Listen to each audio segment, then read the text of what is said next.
When I proposed to Emily, I thought I had found the woman I'd grow old with. We had been together for 3 years, shared dreams, struggles, and countless memories. Our wedding was only 2 weeks away, and everything seemed perfect. Her laughter filled our apartment as we discussed honeymoon plans, and her excitement made me forget every stress of wedding preparation. I trusted her completely, until that one night changed everything. That night, she was at her bachelorette party. Her best friend, Lisa, had organized it. A girls' night out full of games, dancing, and fun. I didn't mind. I wanted her to enjoy her last night as a single woman. She had sent me a few texts earlier in the evening. Pictures with her friends, smiling faces, and messages like, "Wish you were here, babe." Everything seemed normal. It was around 2 a.m. when my phone buzzed again. Half asleep, I picked it up. Her message was short, confusing, and devastating. "I accidentally slept with my ex. I'm so sorry." For a moment, I thought I was dreaming. I reread the text 3, maybe 4 times, hoping I had misunderstood. But there it was, in plain words. My chest tightened, and a strange stillness filled the room. I didn't reply immediately. My mind spun out of control. Accidentally? How could something like that be an accident? My hands trembled as anger and disbelief battled inside me. I wanted to call her, to scream, to demand an explanation, but I couldn't move. All I could do was stare at those words that shattered everything we had built. An hour later, she called. I didn't answer. She kept trying 5, 6 times. Then she left a voicemail, her voice breaking as she said, "Please, Alex, pick up.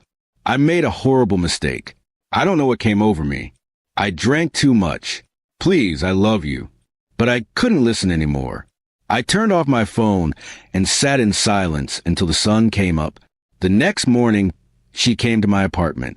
Her makeup was smudged, her eyes swollen from crying. She reached out to touch my hand, but I pulled away.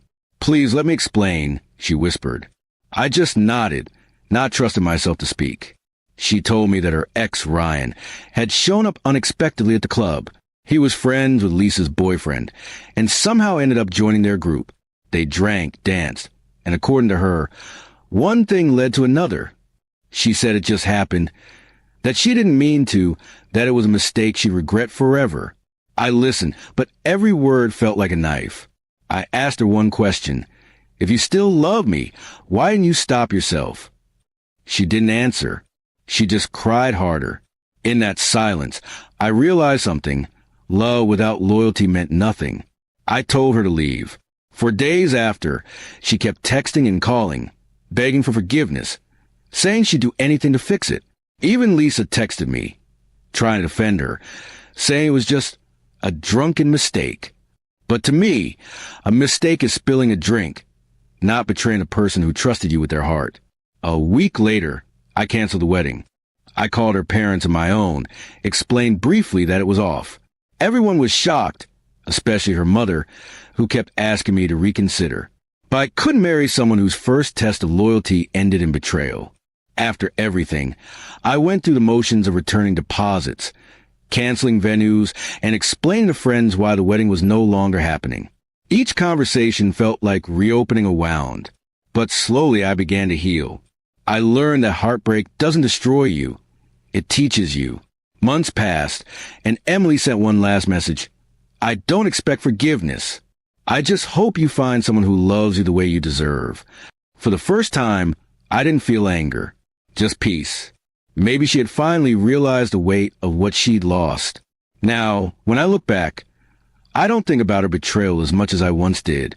I think about what it taught me, to value honesty over promises, actions over words. Love, I learned, isn't proven in good times, but in moments of temptation. And on that night, Emily chose her past over our future. It still hurts sometimes, remembering how close we came to a life together. But I know now that losing her wasn't the end of my story. It was the beginning of becoming stronger, wiser, and ready for something real.